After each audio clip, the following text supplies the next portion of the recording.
The huge amount of energy wasted in our food system is a shame. We clear land to produce food that is packaged and transported for the majority of it to be thrown away. There are 83 fish hatcheries in the United States and over 120 in Canada. The fish hatchery system is the most expensive fish and wildlife program in the country, outspending resource protection initiatives such as the Clean Water Act. Each year, these hatcheries cost over $500 million to maintain. A fish hatchery is a government-run facility where fish are raised for the purpose of population restoration. There are a few different types of hatcheries, the majority of which are located within a body of water such as a creek or river. Each fish raised in a hatchery is estimated to cost about $3,000. Fish hatcheries intend to restore native populations of fish for the delight of sportsmen and ecologists. However, the methods practiced by hatcheries has resulted in major outbreaks of sea lice, viruses, and parasites within the bodies of water where they are located.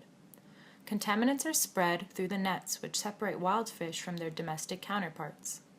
In May 2013, a lawsuit was filed by the Salmon Are Sacred nonprofit of Canada against Marine Harvest Canada Incorporated, after learning that fish infected with the Piscine reovirus had been transferred into an open-pen fish farm operated by Marine Harvest.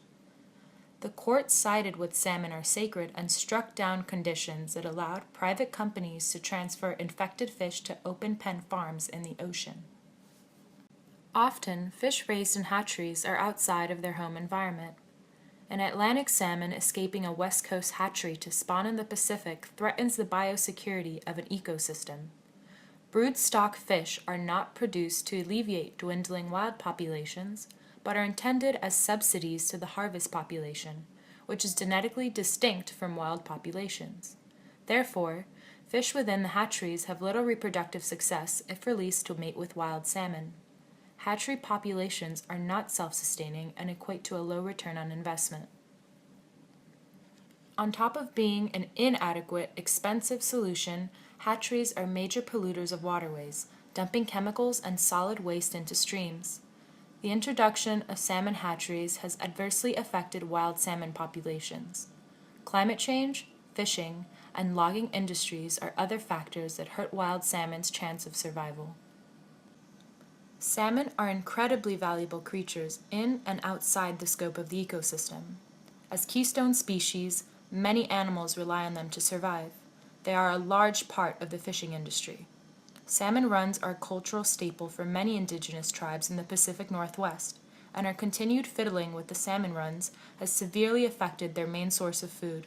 The fish that were once the ecological, cultural, and economic fabric of the West Coast are now on the brink of extinction.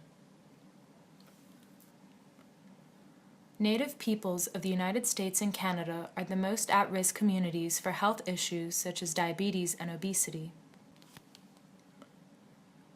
Indian reservations comprise some of the lowest income per capita areas in the nation, making them problematically vulnerable to food deserts. At this critical time, we do not need to be doubling down on broken promises, especially ones that threaten to erase wild salmonid populations from the annals of history. Many tribes along the Salish Sea, tributaries of the Pacific Northwest, and Vancouver Island have urged the U.S. and Canada to renegotiate treaties which have cut salmon off from long stretches of water. For thousands of years, Native people have gathered at these falls and rivers to spear and net the leaping fish. Since 1942, adult Chinook and sockeye salmon returning from the ocean have been blockaded more than 100 miles downstream by the Grand Coulee Dam, a high-head hydropower dam with a massive concrete face 551 feet high. It was built with no provision for fish passage. This is just one of over 80,000 dams that exist in the United States. That is the equivalent of building a dam a day since George Washington was president. Hydropower makes up 25% of renewable energy sources used in the United States. However powerful these dams are, they have forever changed our landscape, shunting 17% of America's rivers and replacing them with stagnant cesspools. Without flowing water, salmon have no home to run to. Ending fish hatcheries will not be simple. Salmon farming is Canada's largest agricultural export, contributing $800 million to the economy and providing over 6,000 jobs.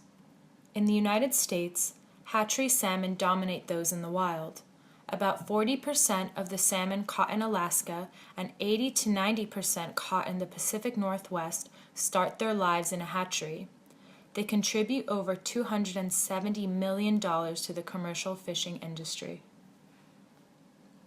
In light of the biological, social, and economic problems presented by hatcheries, our proposal is to design a midpoint solution to disengage our nation's dependence on hatcheries for food and game supply. Our solution aims to provide an energy transition that is truly renewable and does not alter the natural systems around it. Eventually, dam removal will ensure that each river can flow to the ocean, increasing marine habitat for all wildlife. Our design is to combine an aquaponic system within hatcheries to give these fish a greater purpose than a luxury inbred food solution.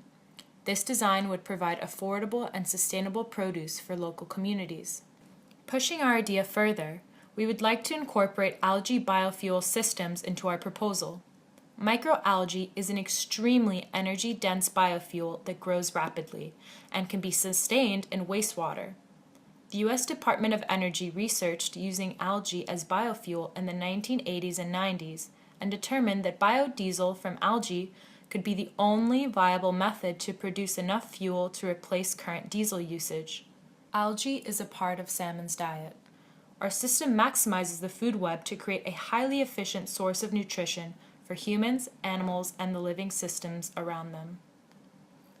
Our design combines an aquaponics system with a hatchery's existing infrastructure to give these fish a purpose other than as a luxury inbred food solution. The salmon raised in this environment will provide nutrients for produce grown in the aquaponics system above. Fish excrement in the water is pumped up to the grow bed through eco-friendly pipes made out of vitrified clay.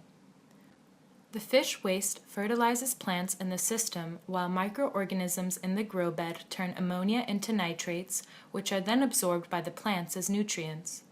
Pebbles at the bottom of the grow bed filter the water that is finally returned to the fish through the siphons. This design would provide affordable and sustainable produce for local communities. We need to bring our relationship with nature back around to reflect and respect the beliefs and principles of ethnoecology brought to our attention by the indigenous tribes of North America.